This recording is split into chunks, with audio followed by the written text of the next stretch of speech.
साल 1938 में सासाराम में कपिल सिंह यानी पायलट बाबा का जन्म हुआ था। बीएचयू से एमएससी करने के बाद 1957 में कपिल सिंह ने इंडियन एयरफोर्स ज्वाइन की। 1962, 1965 और 1971 में हुए युद्धों में कपिल सिंह ने फाइटर पायलट की भूमिका निभाकर देश सेवा की। दरअसल 1962 के चीन युद्ध में जब कपिल सिंह प्लेन उड़ा रहे थे तो तकनीकी खराबी के कारण उनका बेस से संपर्क टूट गया और प्लेन आसमान में कहीं भटक गया। कपिल सिंह प्लेन को लैंड नहीं करा पा रहे थे, तब उन्होंने अपने गुरु हरि बाबा को याद किया और उन्हें आभास हुआ कि उनके गुरु कॉकपिट में बैठकर उनकी सुरक्षित लैंडिंग करवा रहे हैं। 35 साल देश की सेवा के बाद wing commander Kapil Singh retired होते ही अध्यात्म की राह पर चल पड़े और संत जीवन की शुरुआत की। पायलट बाबा यानी विंग कमांडर कपिल सिंह कोई साधारण संत नहीं थे।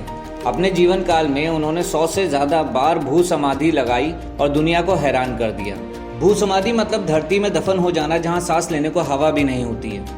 पायलट बाबा ने एयर टाइट ग्लास में समाधि भी ली और दुनिया को अध्यात्म की शक्ति से परिचित कराया, जो आज तक किसी ने भी नहीं किया है। पायलट बाबा के भक्त केवल भारत में ही नहीं, विदेशों में भी फैले हुए हैं। बता दें कि 2025 के महाकुंभ में सुर्खियों में आए मस्कुलर बाबा भी पायलट बाबा के भक्त रह चुके हैं।